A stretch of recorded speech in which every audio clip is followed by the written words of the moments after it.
right, welcome to the first Mad Podcast. I am, of course, Mad Mike. Tonight I am joined by Potato. Hello, everyone. I'm the admin on SugarBombed. And Muska. I am the king of the mooses. Yeah, give me maple syrup, yo. Oh, man. We're also joined tonight by Liam Neeson. I don't have any skills, I probably won't find you, and I will try not to kill anybody. That's great.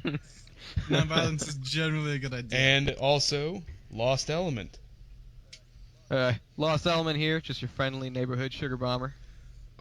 Bueno. Alright, so to start the night off, Potato has some news for us about SugarBombed and its recent attacks. Yeah, so basically what ended up happening, and I found this out over time, was our host got DDoS. So a really quick rundown of a DDoS attack, just for anyone out there who doesn't really understand how it works, is that typically you have either a server or a host of a botnet, which I'll explain that too, but that's what it seems like on our case what happened. A botnet is a bunch of infected computers controlled by one attacker. So we were getting attacked by what it seems like a botnet, and what ended up happening was our host actually has a range of IP addresses established. So the botnet attacked that whole range of IP addresses. So it was a huge attack that left like every site down through our host. But I installed some scripts to kind of get that to kind of go away. And that's why we were up while other sites were down. Like after noon Eastern Standard Time, we were kind of up and down a little bit. And now to resolve that as well, I installed DDoS protection for us specifically.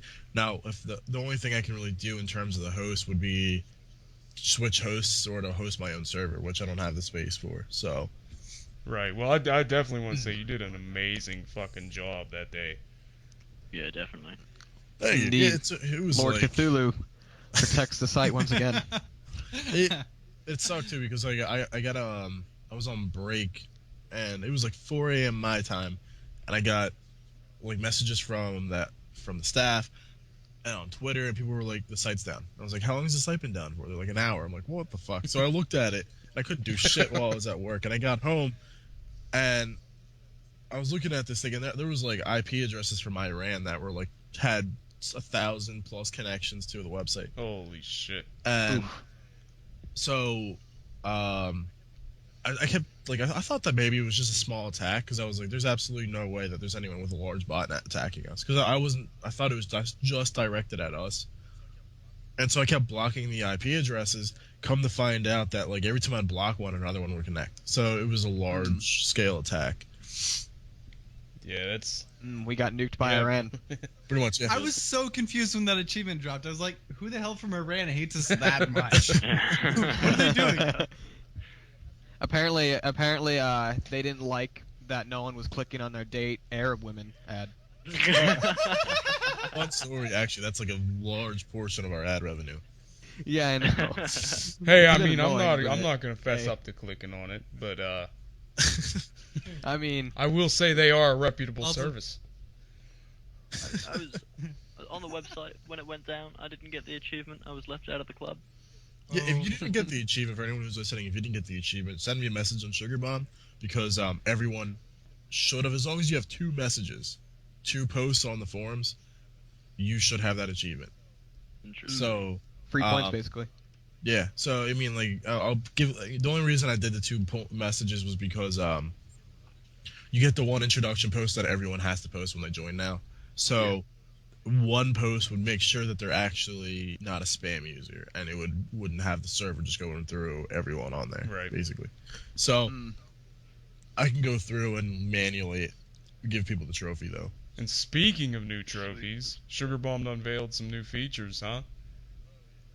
Oh yeah, there's I'm just Auto-cap I'll go system. through. Yeah, there's a lot of shit. I'll just run as a basis, because I know people always ask me questions about features, so might as well just go through it. So, the Halloween theme I am keeping on there, but I'm not going to update it until we hit like next Halloween. So it's not. It's just too time consuming for me to keep up to date with 3 themes, and then for every holiday that I add another one, it's just gonna be really, really time consuming. So there's gonna be like a Thanksgiving theme or a Christmas theme coming up. Probably Christmas. I don't really foresee a Thanksgiving theme. I don't see a point in a Thanksgiving theme, but Christmas I could see a theme coming out there. Yeah, that's probably I'll probably do one for Christmas. Maybe Just for July Salisbury 4th. steak. I don't know. Right on. So I think July 4th would be a good one. I mean, America, man. yeah, so I mean, because most of America. our demographic is American. I think it's like 70% of our users are American. So, Yeah. but and then like other than that- everybody else is Australian. yeah, it's Australian. Australian or British. Yeah, pretty much. Yeah. Hey, William. Then we did add a trophy system too, which before we didn't really use our trophy system too much. So as a breakdown, basically what we ended up doing was we took our ranks and made them, instead of based off how many times you post in the forums, based on how many trophy points you have, and then we added a bunch of trophies, which we're continuously adding more. And then I'm going to be going through and like explaining them a lot better in the trophy itself. That way people actually understand how to get them. Cool. There are some trophies right now that actually were set up not particularly correctly, but like with a different idea in mind, so they don't automatically give them the users, which I mean, I'm not really sure how long they're going to stay. So if you don't have a trophy that you should have, ask me, but I should chances have all are the trophies. I should totally have that trophy where it's like every single post of yours is liked. Speaking of that, I recently got the Superstar trophy. I feel Nice. proud. what about Feel the proud. what's the half of all your posts? are Half like? of your likes, yes. Yeah, I have that too. I see. I want to start posting on the forums more, but I don't. Yeah. It's hard. I know I'll never get up to the Charisma 10 trophy. There's just no way. I'm trying to remember. I post more than I get likes. What do you think the hardest was trophy one- to get is, Potato? I don't know. I'd have to like look and see what the trophies are. Actually, I can look. Because right I'm gonna now. make that my life's mission now. The Muska I'm gonna trophy. be an achievement. I mean, are you Every talking- Muska in order on to earn the SugarBombed. trophy. Are you talking about like something that's not timed exclusive? Obviously. Okay. Like the exclusive Like the- SugarBomb maintenance trophy.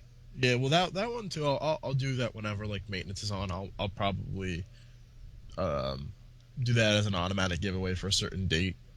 Like whoever logs in on that date will get it. I would say. Let's see. All right, let me be right back real quick. My mom needs me for something. Aw. I'd say that like honestly, Charisma 10 probably is one of the would be one. I don't even see. I'm trying to think if even Charisma 10 is set up correctly, but it Charisma 10, depending on how many posts you have, could definitely be. Yeah. Because how I have it set up is you have to have at least 300 posts to get it, and so you have to have at that point 300 likes then at least. So Charisma 10 can be fairly difficult. Let's see There's what else my is mission. there. Yeah, you know what, as long as you like I see. Well, I think it's also because I'm an admin, but pretty much all my posts get liked. Yeah. So, Being in the server owner helps. yeah, I'm back. I'd say honestly then besides that, maybe like the Howdy Partner one, because you have to be like a verified YouTuber to get that, or the Overseer maybe. Right. Or Overseer, actually, what's the Overseer one? You have to be part of the staff. What's the Howdy Partner one entail? Like, what's the requirements for that? You have to. I think the requirements that we have set up were you have to have a 10,000 subscriber for a sticky, and then you have to have 50 for a form. So, and then that gives you that verified YouTuber badge as well. Right. Let's see. A super That's gonna And go I am well working off. my nuts off to get that. Yeah, super there's the- glowing one too. That one I don't know because like I'm trying to think of a way to change up the glowing one since we don't have a lot of active ones. But basically, if you're one of the original 100 members and you're still active to this day, you'll get that trophy. Nice. But Hmm. other than that, I'm not really sure. I don't think there's anything really that's too difficult right now. I know another new feature that Let's see. myself and a lot of other people are excited for is the new bottle cap system you put in place. Oh yeah, and see, we're going to and like definitely shout out to Mr. Mandy Place because he helped us get that up and ready because one of the problems we're having right now is continuing with the funding at the moment. So he helped us fund this new bottle cap system to get it up Oh, and really? running and started. Yeah, because we were talking about it. Like I said, we have an admin chat on Twitter, and he had said he brought up the idea to me about reducing the cost of our premium. So if you notice now, it went down by like 50%. So it went from like $6 Yeah. a month to 3. So we did that, and then we also wanted to set up a way for people who are active to get premium. So um, we ended up setting this up, and he funded that for us at that point. And now basically what it is you can get premium for free, and then if you pay for premium though, which supports us directly, you could get more bottle caps over time.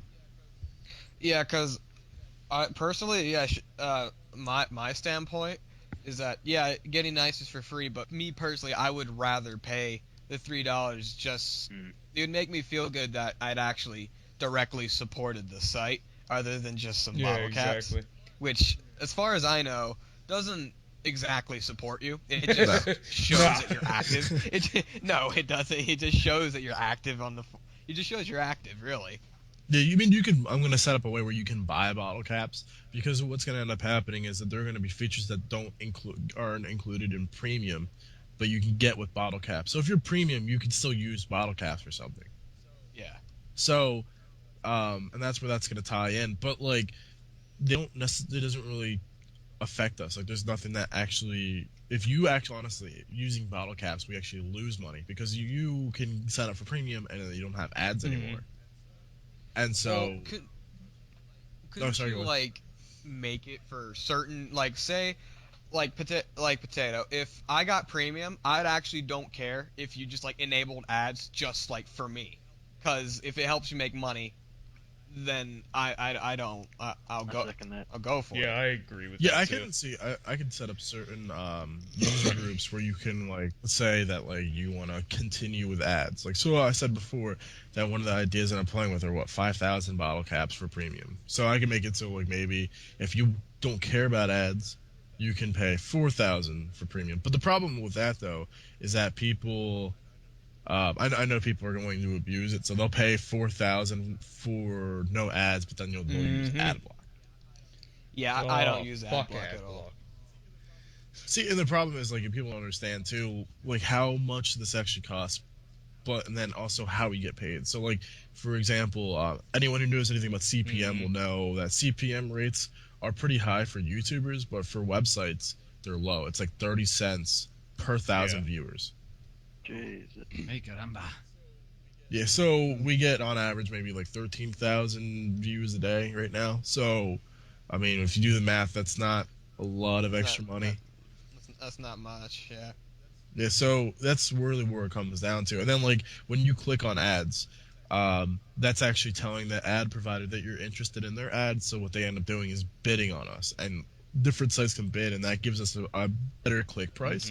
But if you're not interested in an ad and you keep clicking on it or whatever, what ends up happening is that ad will continue to show. So that's because the ad provider thinks you're actually interested in their content.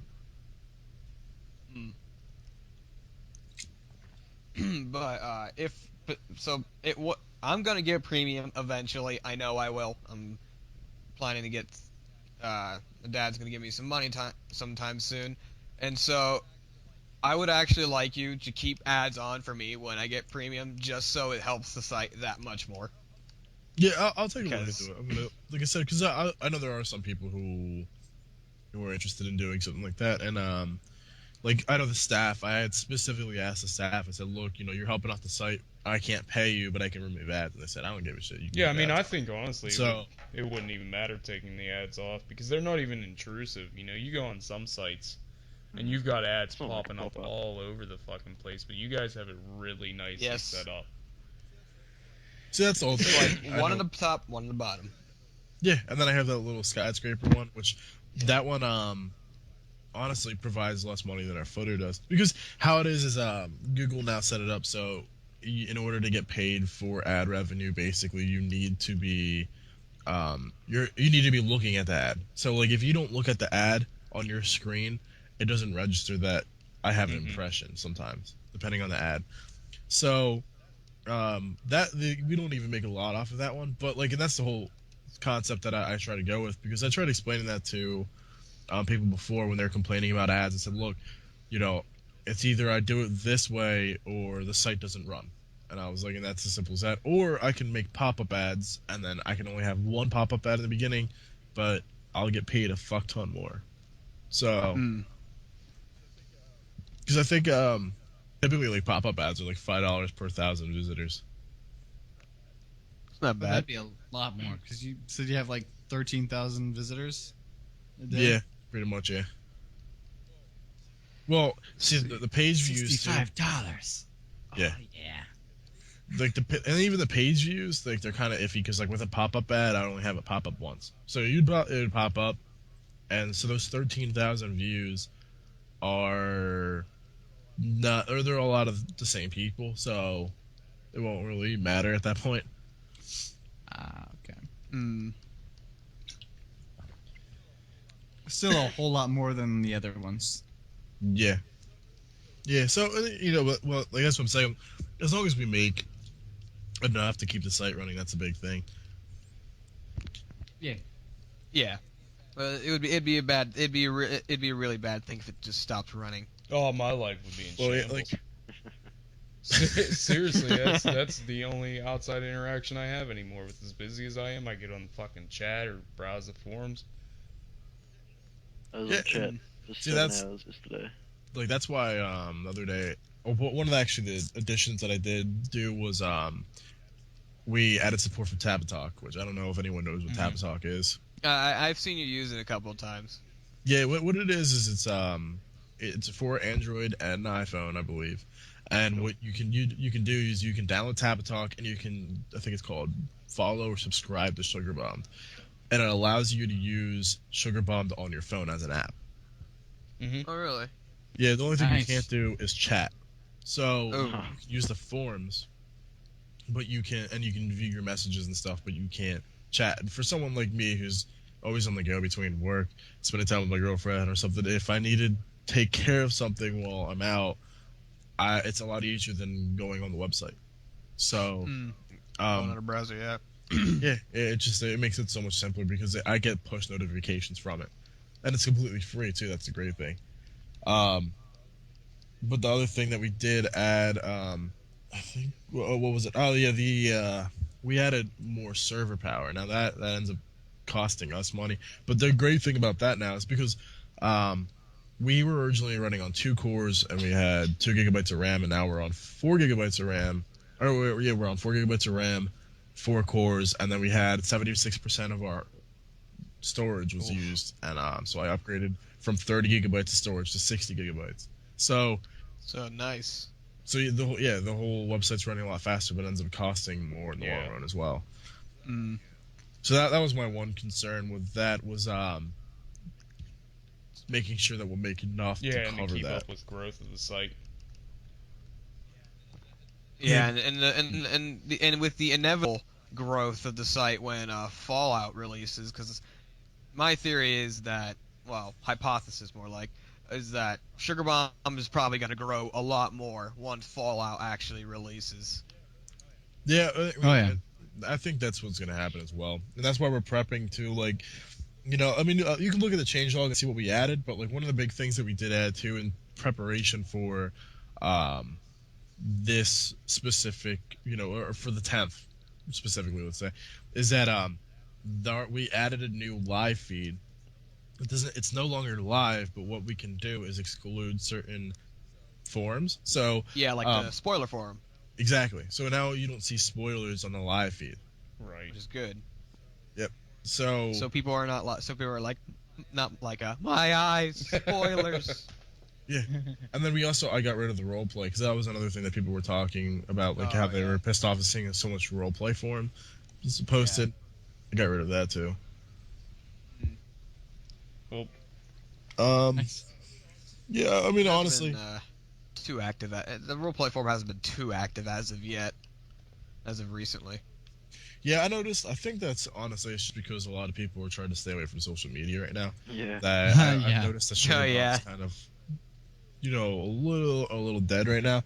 No, I think it's like maybe 20 people at a time browsing the forums and talking all at once.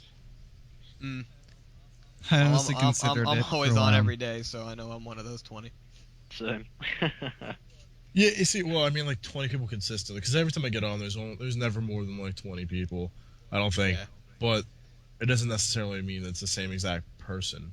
So, I think people just get on a little bit when they have time, but like it's kind of dead until Fallout 4 comes out. And I know Maddie's actually going to try to release anyway a video for SugarBombed again before the 10th.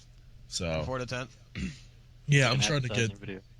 yeah, basically. And then not to mention, another way I believe you're prepping is before Fallout 4 releases, you're going to be announcing who makes it into the staff regarding all the applications sent.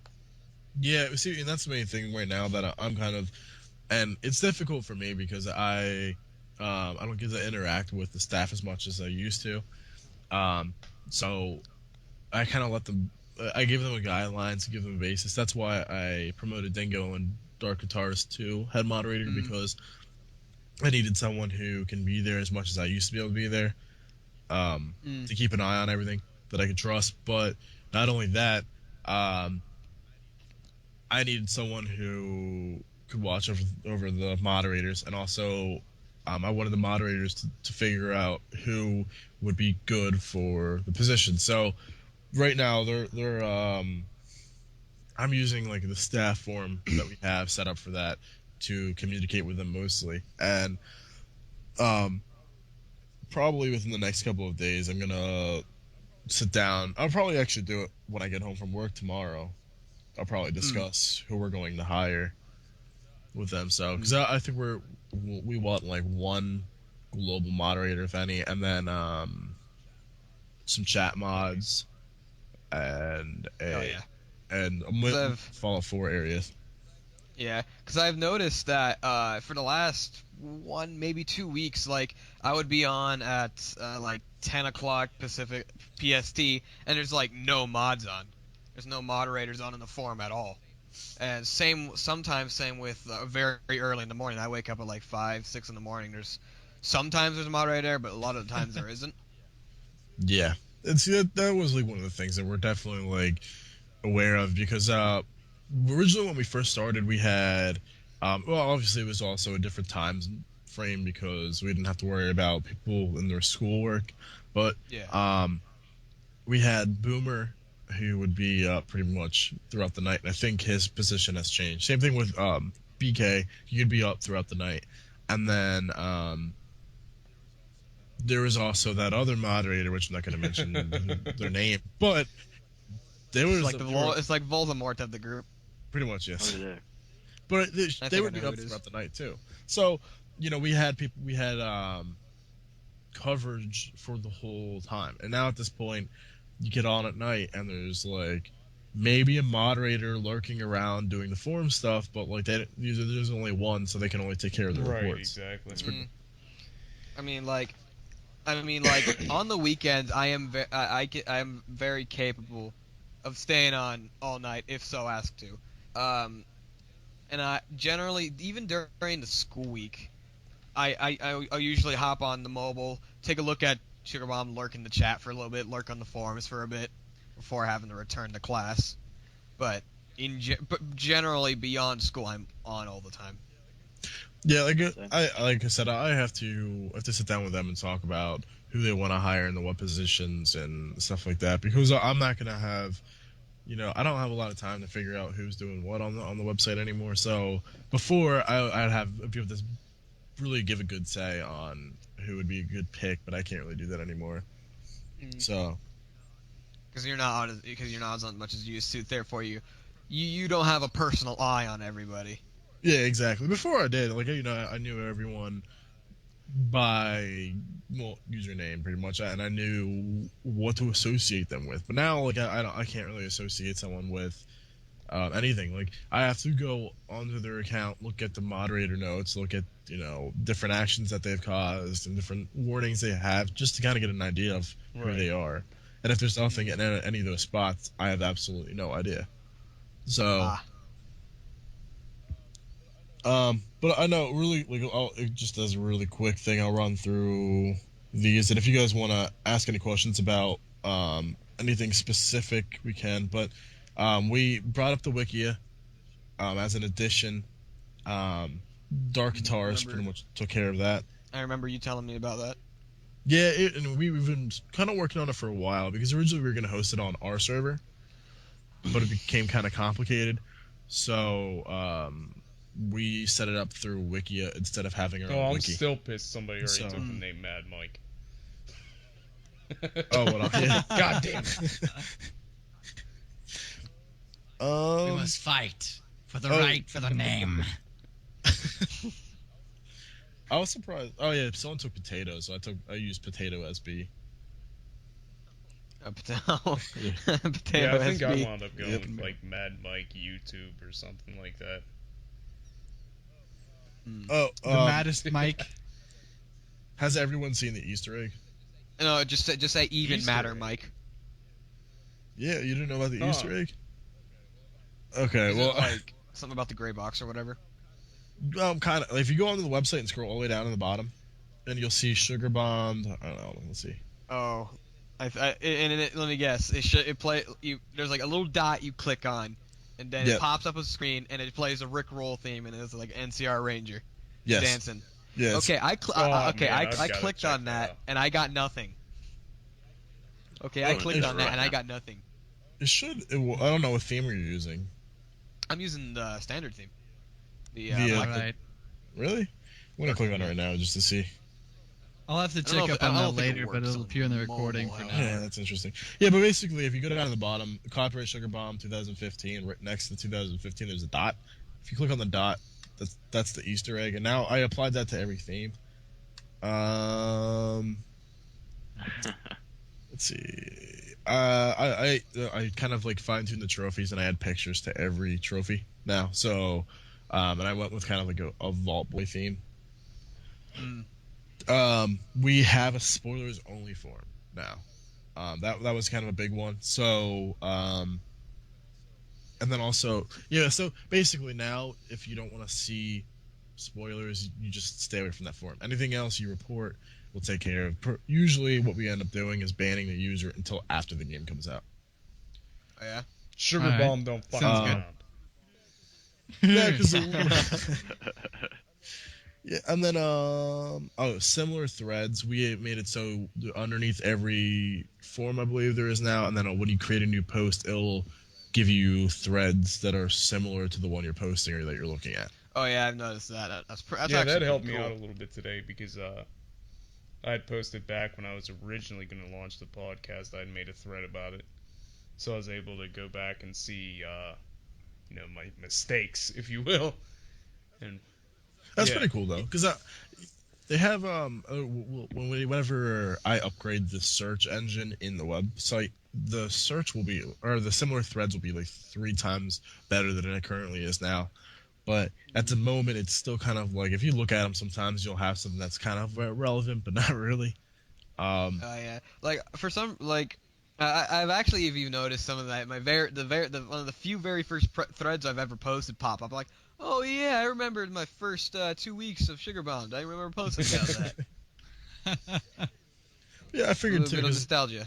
if you if there's not a lot of activity right now on the website and you're not really sure what to look at, now you can just go to similar threads and just read stuff and then like go and just continue on. So I figured it might help out in the terms. And then I talked about the DDoS protection, and then I blocked India, Iran, and Pakistan from accessing SugarBombed. That was where most of our spam bots were coming from. Why them? The world may never know. Because actually, there's third world countries have like spam farms. I don't know what their purpose is, but they literally just sit around and like make. Sometimes, a lot of times, they're just people who literally copy and paste shit. Yeah, a lot of the times, I think it's like an advertising. Somebody will pay, basically outsource to that company, just to try and take down a competing. Jesus Christ, a competitor's site. Competing. That's interesting. Yeah, that actually happened. I just know my, that the business that I had running, somebody actually fucking did that to me for some reason, but. Well, I know, like we've always had problems with spam bots. So like now too, I enabled that's actually one of the things that's on here. But I made it so you have to confirm your account by email link now. So before you could just sign up and use the form right away. Now you have to confirm it before you can do shit. So Nice. Yeah, I just noticed there wasn't like a new user. It's join SugarBomb every 3 seconds. Yeah. Yeah, that's why, because before too, I realized that there was this bug for some reason that was causing it where no one could sign up for a little bit, and no one said shit to me because like there was randomly some guy was just kind of like I can't sign up. I was like, what? So I went and looked, and for some reason you couldn't. So I fixed that though, but I think that was another reason why, and I'm hoping it works for everyone now. So Indeed. other than that, really quick, I removed the SugarBomb Nuka News because I'm tired of keeping an eye on activity. Yeah, believe Radaway said they said they had something planned, but they didn't want to tell me what. Yeah, because It's when's the last something. time they broadcasted? Levy actually Now we're broadcasted getting into some last shit. week. Levy broadcasted last week on Thursday. Okay, well, I removed their forum for the most part, so everything else is still up and running. And if they start broadcasting again, that's whatever. But I specifically told them you can do whatever you want. Just let me know if something changes with your availability, because I'll hire someone else to start broadcasting as well. But I haven't heard shit. That's what I'm saying. Like, I haven't heard shit, and I'm tired of it because this continuously happens between like every group of people that I bring into it. So I was like, I'm not gonna bother with it anymore. So I'll just leave everything up and moving. And like if they broadcast, they broadcast. But at this point, I'm not gonna bother. Yeah, I reorganized some of the forums. I'm gonna start continue to do that as well. I'm going to also be removing some inactive forums. Like I removed the My Little Pony forums that like the last time since that one incident. Yeah, we shan't speak of. that kind of like killed the forums, I think, honestly. I also recalculated all the user posts, so I got rid of all role-playing posts, and I think that's the only one that's excluded. But then the complaints forum now, when you post a complaint, only the staff can view what you post and you. Yeah, it's private now, just like what you did with the applications.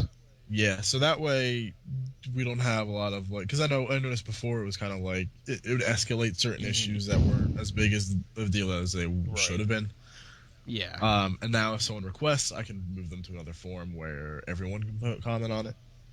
I added an archive so I can start to clean up the forums with old posts, and then obviously the bottle caps were added, and you can use and that was pretty much. But you can use. We have one product up where you can change your title. And that's pretty much all the features that we added recently. Oh, question. Okay, so when that like 2 months ago when you did a test, I was able to change my color. The color is still blue on there. If I if I changed the title there, would it still remain blue? I purchased that. Probably because see the only reason why your title's still blue is that's a bug with this one add-on this guy was supposed to update but he hasn't yet. Oh, I don't want to lose my blue color. Yeah, well, whenever he does update that, everything because like that's a lot of some people for some reason will get like a black title, and it's hard to see in the background, and it's weird because they're not supposed to. I think that the base color for titles are like white, I believe. White or I think they're white. Yeah, but like so it overwrites it, and the dude was supposed to update it, and he hasn't quite yet. No, he hasn't. So what do you guys think about the Fallout 4 trailer launch show that just dropped today? Shit, here we Man, go. that's just orgasmic, man. Like I was in school at the time. No, I was in school. I was being driven to school, and I found them. Like, well, holy crap! I started listening to it, and it was just jaw dropping, man. It's like I love the background music of it. That just like brought chills. Just brought me chills, and it just felt amazing.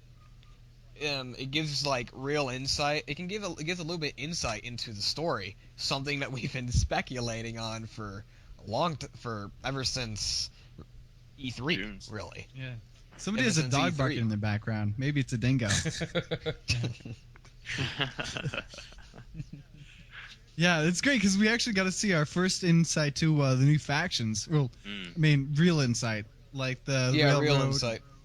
The Brotherhood of Railroad, the Steel. Minutemen, Brotherhood, the Institute. The Yeah, Institute was the a big one. What Yeah, did the you guys? Institute.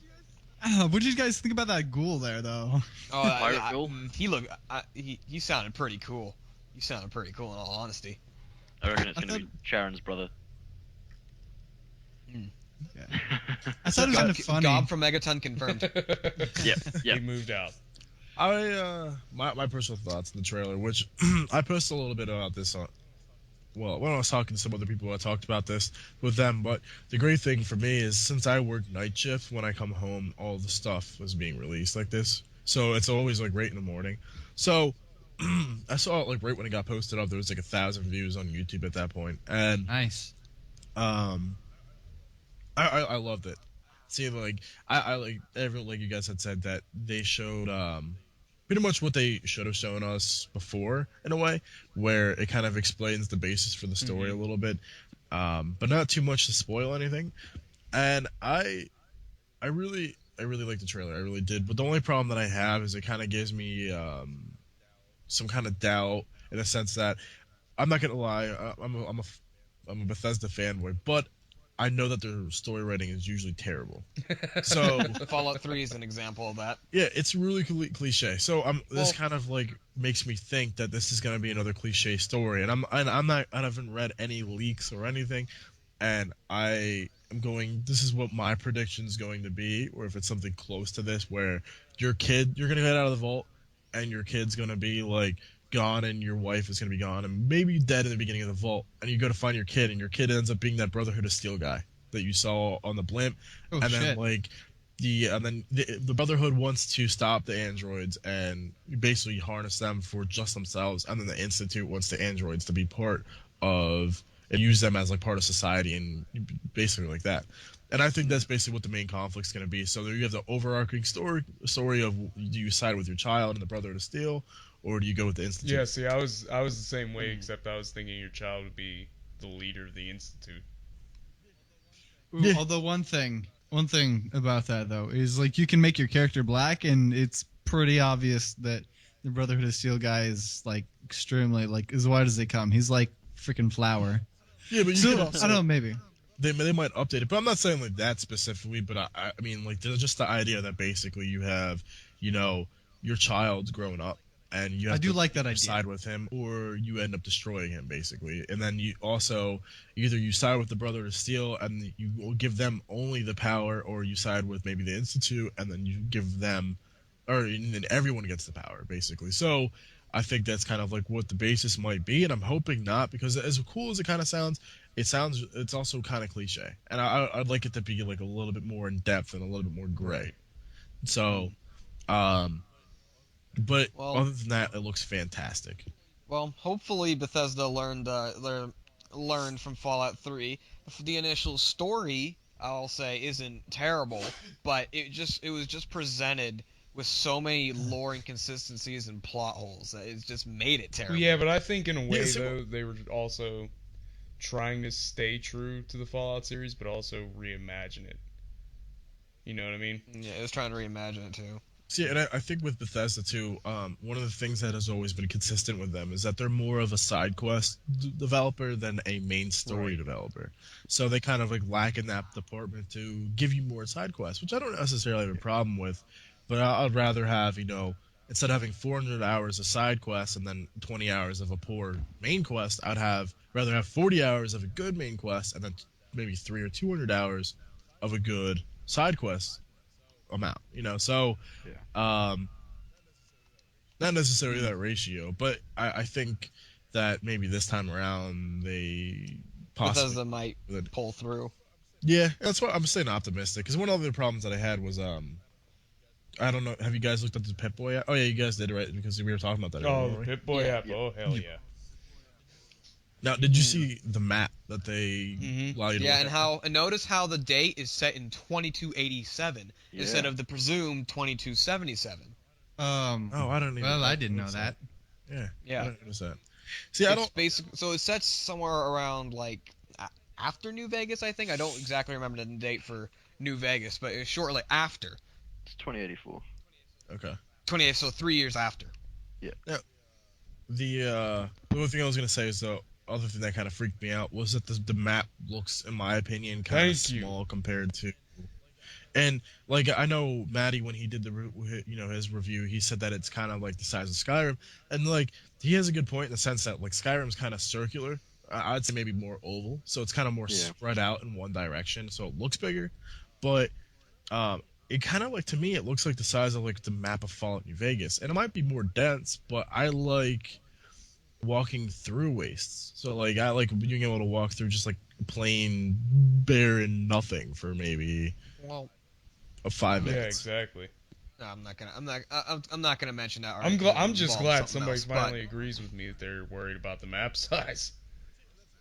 See, and that's what because I was actually talking to Maddie about that, and he said, he was just giving me his perspective on how, it might not be as bad as I think it is because we haven't really seen much of it, and then also we don't know with the density and stuff like that, and also without there being like what blank spaces like the mountains in Skyrim, it might be better. And he's right in that sense, and I'm gonna reserve my judgment until I play the game. But as of now, I'm kind of Yeah. worried. Yeah, but like for Skyrim, the map's big, but how much of that is actually used? Like a lot of it is And pretty not much a just lot of it. It's forest very- and it's stuff. Yeah, very the empty. wastelands of I- Montana. It also took a long time for you to traverse, for me at least, to traverse it without fast traveling from one corner, one point of the map to the other. It took me roughly about an hour, and You know, that's pretty sizable. For that's a New pretty- Vegas, it would take me, if I never encountered any problems, but knowing Fallout, that's not gonna happen. It would take me about 30 minutes. It took me about 40 minutes for 40 or 50 minutes for Fallout 3. See, that's a good point, because now that I think about it, I remember in Skyrim, one of the first things I did was go to the, what the fuck were those called? Basically, the people that you can go up and pay like 50, what is it, septums or whatever to get Yeah. to a city. So that way I could like fast travel to the corners of the world, so I could walk to other areas quicker. Mm. That's quite smart. Yeah, yeah, exactly. That's why I did it, because I remember the first time I played it, I just walked around aimlessly and it took me forever. And I guess that's one of the things that's kind of distorting in my mind too, is because I did that, it doesn't seem as big as it really is. Which Yeah. really, when I think about it, that's a lot of Yeah. fucking space. Well, shit, I didn't know that was a thing. What, the carts? Yeah.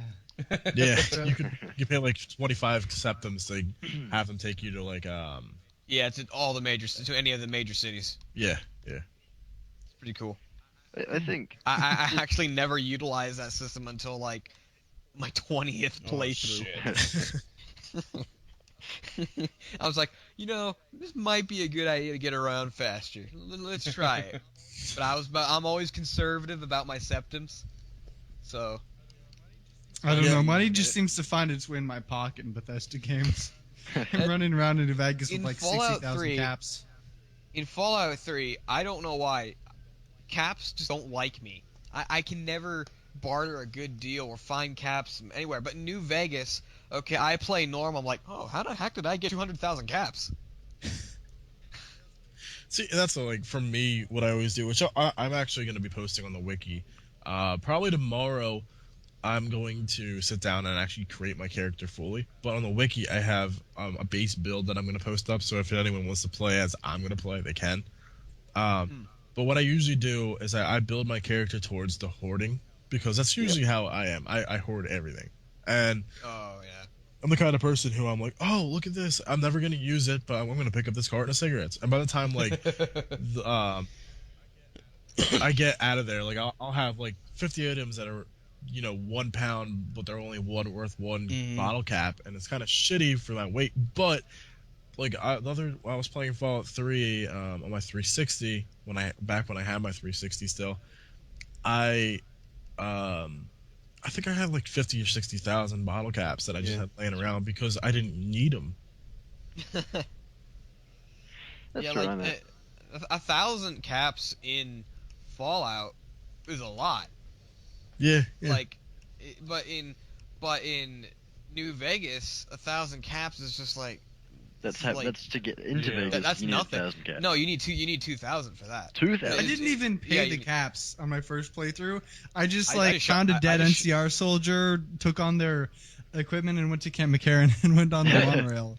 I didn't even know Oh. you You know, could I do that. still haven't I touched just- the I- monorail, and yeah. that was like the biggest thing I was looking forward to about getting into New Vegas was the monorail. Yeah. I don't even I think I haven't- was able yeah, I to didn't figure even it know there was out. a I think I monorail. was fucking stuck on that. That was my first playthrough too. I was like, I wonder how I get in here, and I was like, oh.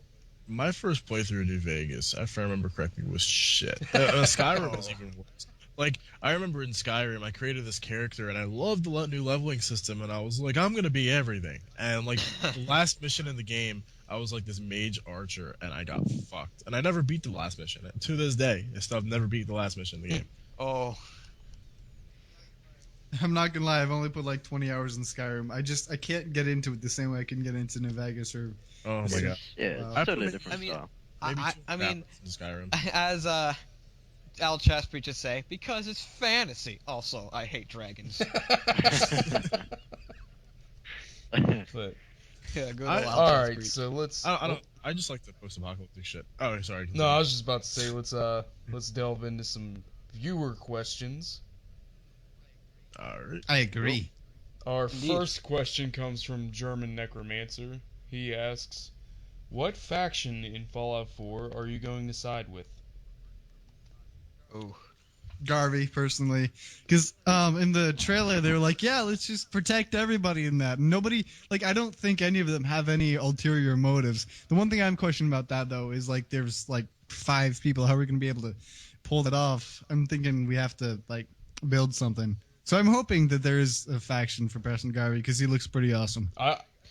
Yeah, I agree with that. I agree with that too. I mean, Minutemen look cool, but on my first playthrough, I've always been like a Brotherhood fanboy, Yeah, Brotherhood of Steel, that's or same Enclave me. for I'll that be a matter. Brotherhood of Steel till I die. I mean, I want to determine their like. I was talking to chat, and actually, Streetlight made a good point. As maybe you should determine their motives before blatantly siding with them. But Yeah, exactly. yeah, so but I still might end up with the Brotherhood of Steel because I really like them a lot. And with the Institute, they seem to be portrayed from the new trailer as the bad guy. Yeah, Yeah, and then there's the Railroad, I Mhm. believe. There's a Railroad. And there has been no mention of Enclave, but that's a different topic there. But personally, me, I'm would go with Brotherhood of Steel. See, and for me personally, I'm not entirely sure because the problem is you don't really know what their intentions are, and I'll agree. I didn't know Street said that, but I'll agree with her completely in that sense that I'm going to reserve my judgment until I see what each of them will have to do. But I'll probably do something other than the Brotherhood personally, just because usually the Brotherhood typically tends to be that cliche good choice, and like I like to do something that I would specifically do on my first playthrough every single time. So I remember in like New Vegas, I ended up actually killing the Brotherhood. Like I completely wiped them out. That was my first playthrough, and then like I ended up siding with everyone at one point. But I think that my first playthrough is going to probably be the person who maybe has a better choice, in my opinion, for the whole of humanity instead of just a specific group. What about you, Liam? I think, I've always been of a slightly different approach where I prefer not to be a lone wolf. I'll always have a companion. Say, for example, in Fallout 3, I had Charon and Forks follow me around for a while. But for the stealth factor, I'm the same as, I like to hoard things, which is why the map size didn't concern me too much, because I know it's going to be dense, have a dig around. I think figure out people's motives before siding, try and figure out, especially with this new dialogue system that only locks in one potential outcome from the conversation, just assess it from the wider angle and see exactly what everybody else is going to be up to before I make any game-changing decisions. I think first playthrough maybe lone wolf and just see how that goes, and then if I decide that somebody is doing it for the greater good, like for example Three Dog, I'll join up with someone that's doing it for the right reasons. That brings up a decent point. I think maybe instead of me just going to side, I should find out their motives by possibly doing side quests, maybe discovering more. That might eventually discover more of their lore, their intentions, maybe even explore around their territory a bit, maybe getting to areas where I'm not supposed to, just to find what their true motive is. And with the new have a look around. Yeah, and with the new dialogue system, I can see myself, since it's locked in, since there's can be a locked potential outcome, I can see myself saving before going into a dialogue. Just to discover making sure I do not miss anything. I can see myself doing out the quick save button, no doubt. I know I will too. I used to do that all the time, especially in Mass Effect. With those renegade options in the Paragon, like where you can just press a trigger in the middle of it, I'd always save just to make sure that I got what I wanted. Yeah. Absolutely. I mean, but Mass Effect, it was a little bit easier. It was a little bit more lenient. I mean, up was Paragon, middle was neutral or explore, and down was renegade. On anything on the left side was either a a unique Paragon and or renegade option. Oh yeah. And then there was or alternative options to explore more, which can unlock more dialogue. I think that's what's gonna happen too with Fallout, and I think maybe like they have the buttons coordinated for specific options that we know that like if we press B it's gonna be like an evil response, or if you press Y it's going to be a good response, and the other two are just general questions maybe. I think that's probably what they're gonna do, because it's a really good system. That way you don't have any questions about whether or not you say is gonna be shitty. Basically. Yeah. But for people who don't play Mass Effect very much, the dialogue system might not be good. Me, I'm a Mass Effect fanboy. I have thousands of hours into Mass Effect. Don't judge me. But oh yeah, I forgot your gamer tag. Well, admittedly, that's like I made that when I was 12. So okay, so excuse that part. I intend to change it to Lost Element. I intend to change it to Lost Element. Oh, pardon me. It's all right.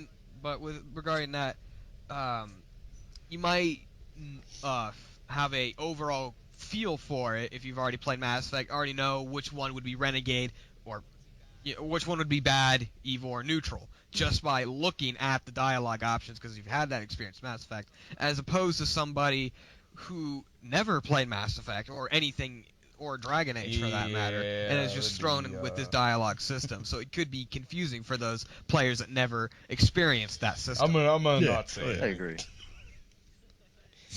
I think one of the biggest things with the new voice protagonist, especially, don't get me wrong, I reckon Brian and Courtney will have done a fantastic job, especially with the love and effort that everybody at the team at Bethesda's put into the game. I think my main concern is, I'm all for the voice protagonist. I think it's going to add a lot of depth. Is with Fallout 3, Fallout New Vegas, with the text box, you knew exactly what you were saying. It didn't give you any shortcut, whereas with what we've seen from the new gameplay, it gives you a snapshot of the line, and then you've got your voice that says an entire sentence as opposed to a snapshot of 3 words. So you never know exactly what you're going to say. That actually really bothered me. And one of the things I think we gotta realize too, and take a step back, is that we haven't actually seen a lot of the dialogue system. Yeah. So we're just assuming based off of what we saw that that's how every single option is. So now we don't know, for instance, if like everything, because as far as I remember, I think it was maybe Cal on Maddie's podcast. Maybe Oh yeah. he had said Like- that everything's kind of like shortened into being extremely close to what you're gonna say. Very generalized.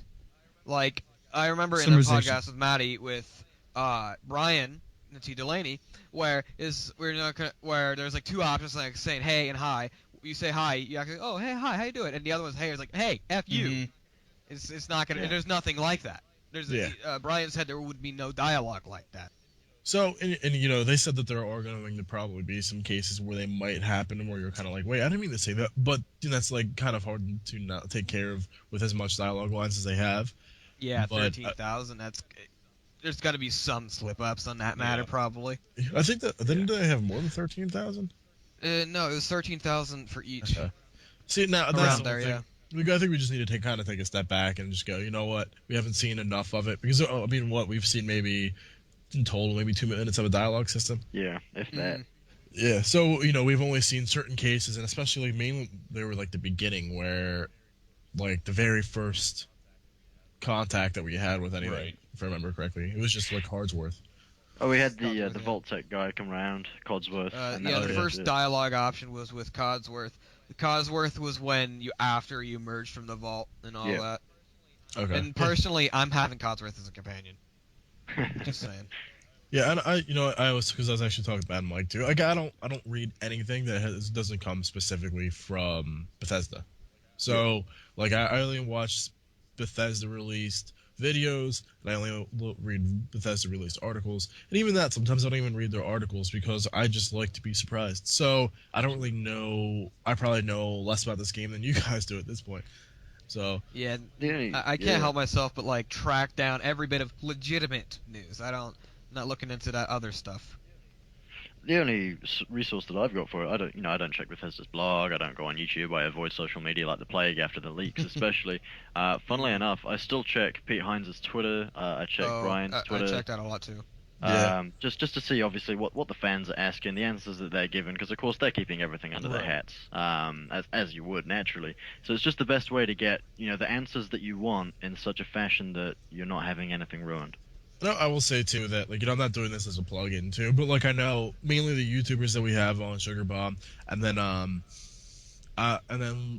like Lone, Vet Maddie, and I'd probably say I haven't really looked into it, but probably Al.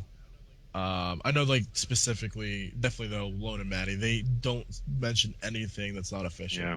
So Yeah. if you're watching their videos, you're extremely safe. I just don't look at the comments. Yeah, stay Yeah. away Yeah, from the- the comment yeah. section. But I mean, that's almost. Yeah, I everything. took a brief look, and like with the trailer, the new release trailer, 80% of it was criticizing on how bad the graphics were, which I'm just saying those people should shoot themselves. I And- think it's a redundant comment, to be honest. I It mean, you look really at is, it's because- condensed. I mean, like, this is how I look at it. Sure, the textures themselves, by alone, they aren't super fantastic. They look great, but they're not fantastic like, I guess, Witcher. But you have to look at some of the other features from the creation engine, like stinking tessellation or whatever it's called. Yeah, The that's lighting, incredible. the volumetric lighting, all the I've shadows, got the a shading, list how the that environment up. changes. If you've seen the article they released yesterday regarding all the pictures, that just displays their graphics, it's just overall the textures mean nothing. Just look Exactly, at the and- features from the creation engine. It makes those textures look like they might as well be 8K, because you're not gonna notice the difference with that ENB, that shading, all those features that the creation engine gives you. And I see, think what- oh sorry, go ahead. Oh, sorry, I was going to say, I think what a lot of people aren't appreciating fully or understanding about it is with games, for example, like you said before, The Witcher. When you get on the horse and you start riding, the camera pans down to the ground. Now, that's not for effect. It's because it's not showing you everything else that's loading in and rendering. It's to avoid any frame rate drop. It's to avoid any patchy loading screens. Which my first playthrough in The Witcher, admittedly on the Xbox One, it's not a PC. It's not ultra powerful. But there was a lot of rendering issues, which I don't think we're going to have with Fallout 4. Yeah, and so I that's don't think so too. a lot of people forget that Fallout's never really been an insanely realistic game for us to play. No. And it's never been solely about the graphics. And if you're playing Fallout for the graphics, I think you really have some priority issues, because there are games out there that like require so much less content and less processing power. They're doing much less things at once, so they can have extremely good graphics. And so you should go play those games. But those Yeah, games are on like rails. There's no like free- Battlefield, like good examples are like Battlefield and Call of Duty. They have insane graphics, but there's not much going on in the background No, it's- as opposed to empty. Fallout, where there's so much stuff condensed into so much things. There's all this clutter, all this physics rendering, all this other rendering you gotta do, all the generation of NPCs, all the, I'm assuming, procedural generation of weapons, because when you have an extensive customization system like that, you'll probably want to have it procedurally customized to a degree. And see, like, and I understand, because I'm mainly, like, I know I'm doing web development now, but before I'm mainly a desktop developer. So, like, I did a lot of software. And one of the things that I had created was I created a scanner that would scan, I think it was mainly, like, Xbox. It would scan Xbox for available gamer tags. So, and it was pretty simple in the concept where it would load up the profile. If the profile came back without an error, it would scrape the data and it would come back and you would look and see what it said about it, basically. So, and I know, like, from a problem processing perspective, so I had 4 gigabytes of RAM, and I was utilizing absolutely no memory when I would open my program.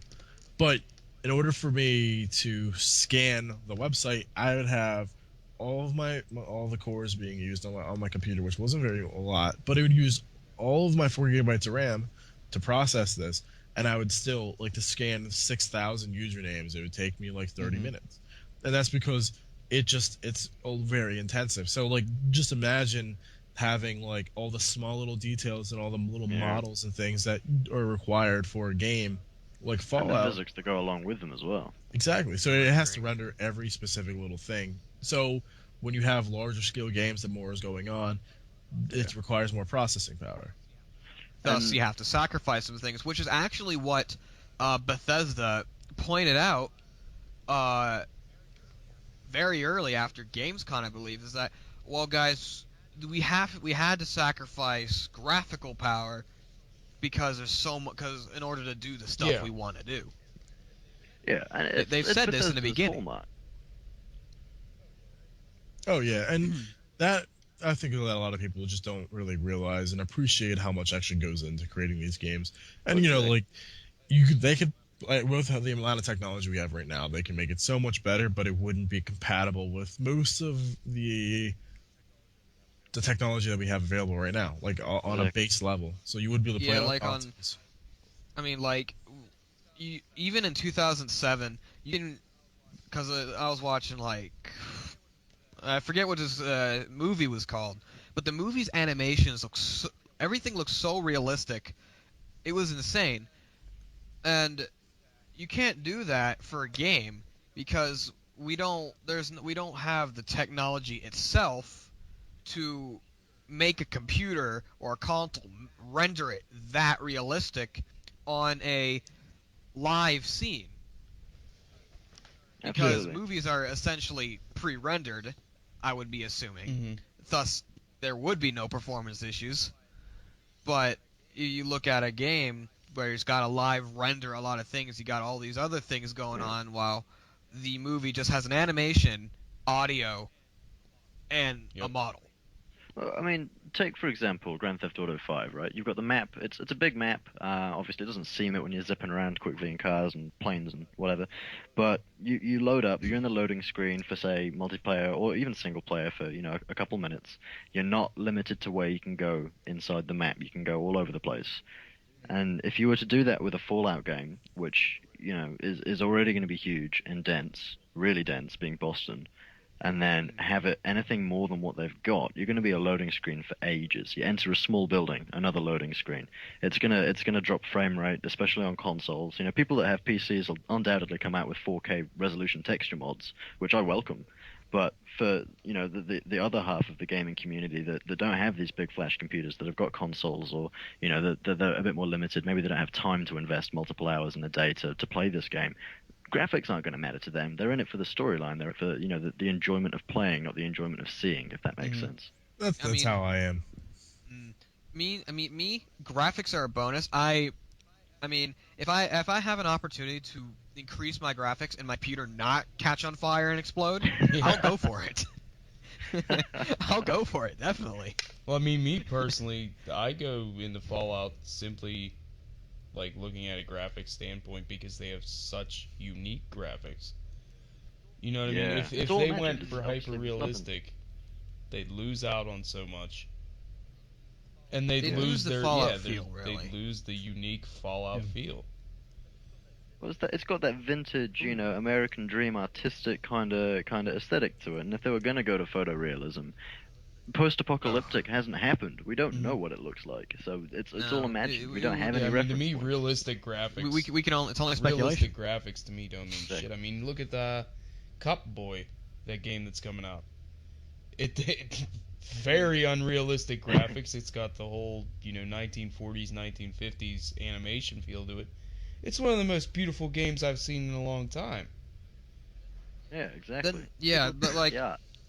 There are some games that, well, I guess I'm going to consider it a game. But, Mike, when you were playing Until Dawn, the graphics were pretty good. But it was also very story-oriented. Yeah, see, that's a straight narrative, playing a movie. That's basically a narrative. And that's not, a lot of people don't like that for some reason. I personally, it tells a good story. And you can be a part of that story. Essentially, because you're playing it, you decide. Instead of just watching a fixed movie, you're just like, okay, watching a movie. Oh, that was good. Oh, I feel like I'm actually this feels like a movie, but I feel like I'm in the movie. Yeah, I mean that's interesting because I had said it before to a couple people. The exact same reason why I've never touched an Uncharted title is the exact same reason why I loved Until Dawn. Well, here, I actually got to go to start getting ready for work. I don't know if there's any questions or anything that you guys had that was specifically pertained to me, or pertained to me. Well, there was the question, what do you look forward to most? You want me to answer that before I go? Yeah, let's go ahead and get into that real quick, and then we'll finish out with the user questions afterwards. Yeah. So, everybody,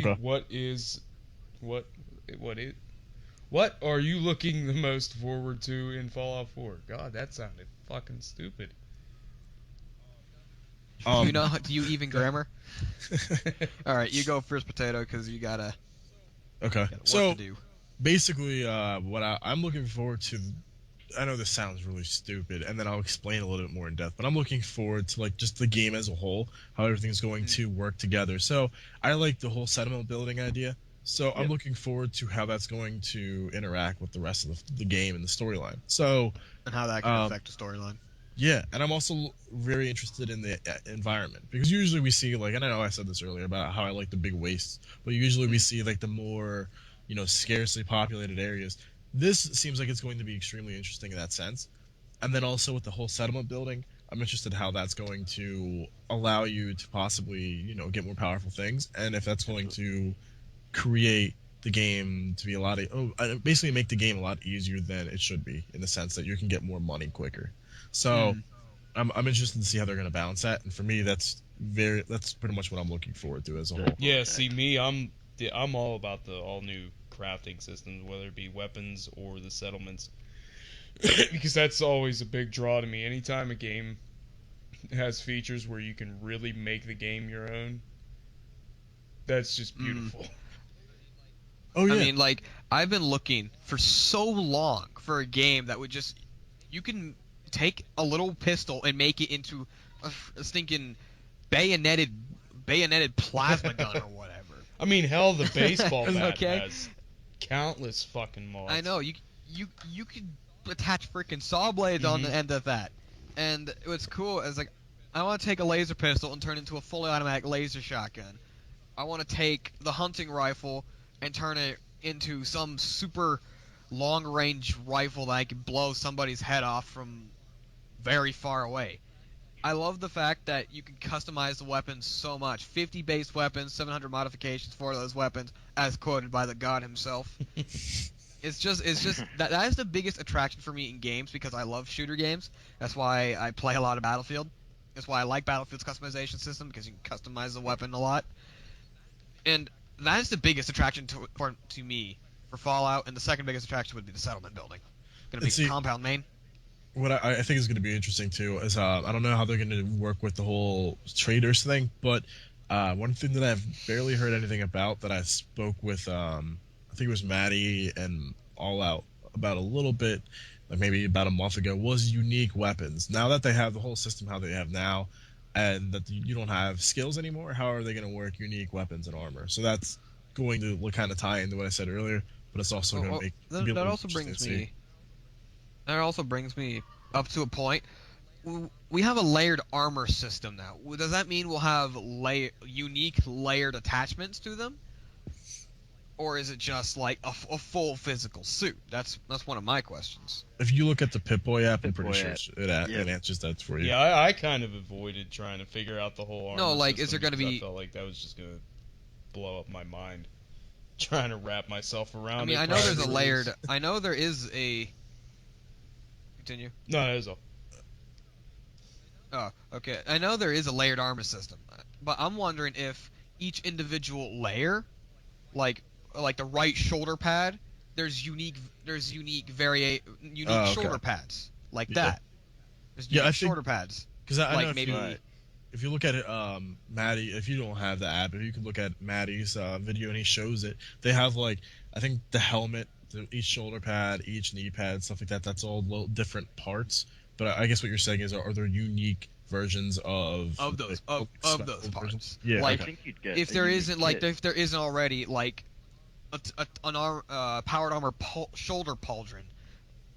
I mean, kind of like something unique. Yeah, I understand what you're saying. That would be interesting. Yeah.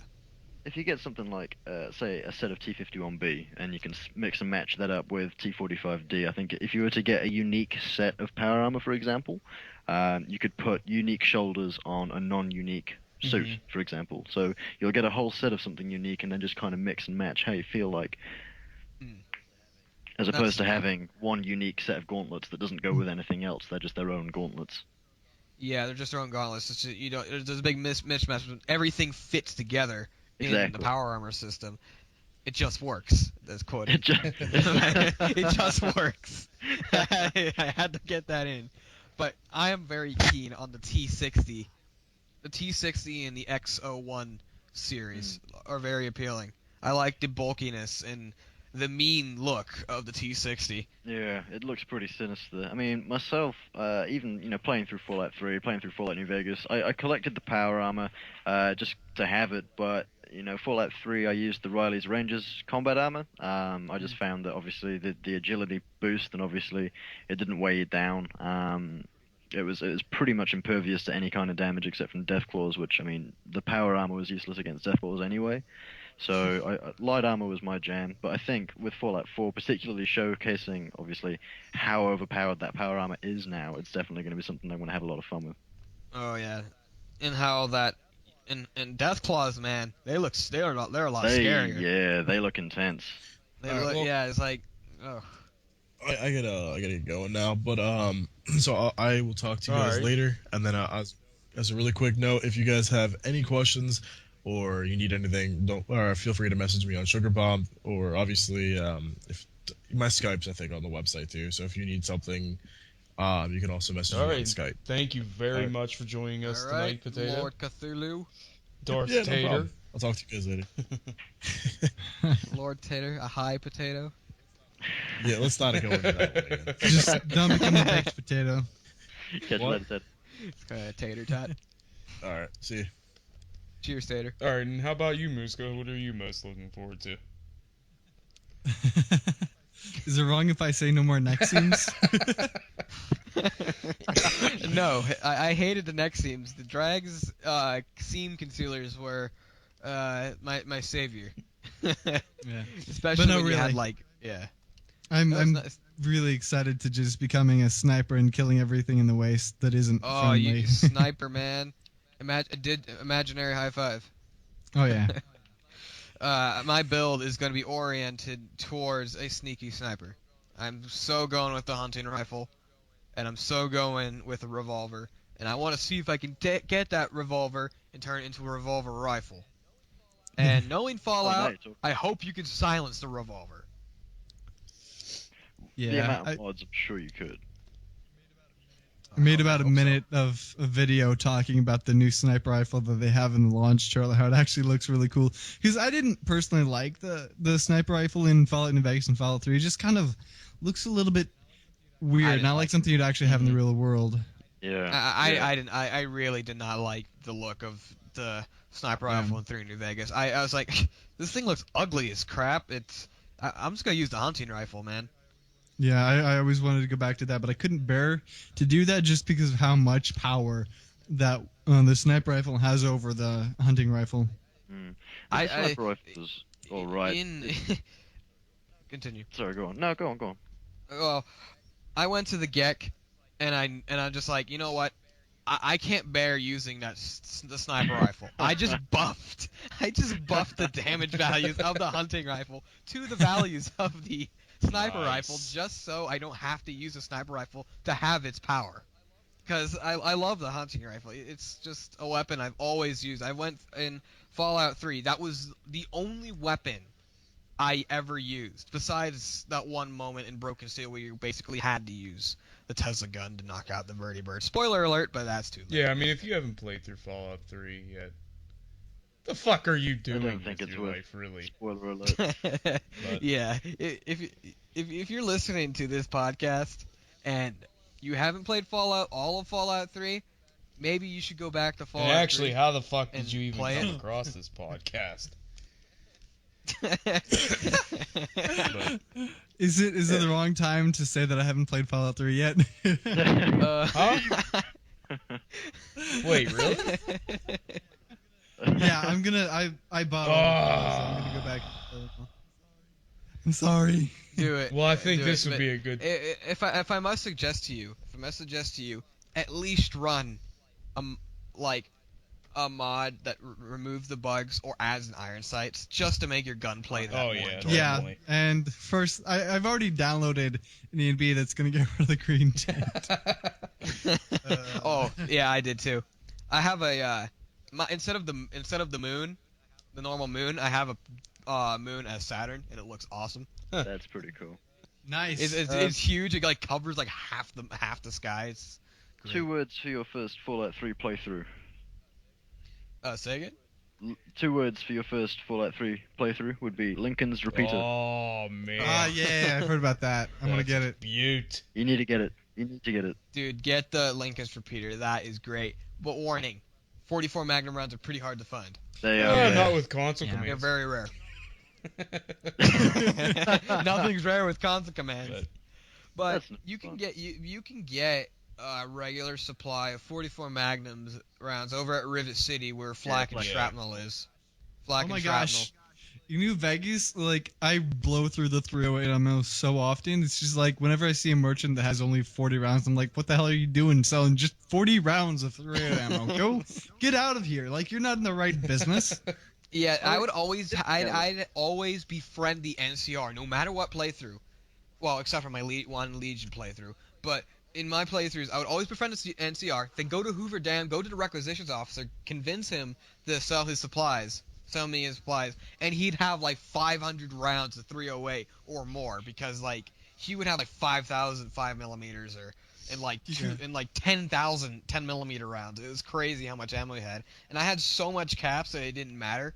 So I just all your 308 ammo is mine. Thankfully, I'm playing on hardcore mode, so I don't even have all 308 ammo I have. So I carry like 600 rounds. Damn. Along with me of just 308.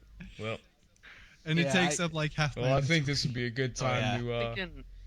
start winding down and end the podcast, so at least Muska could get on with playing Fallout 3.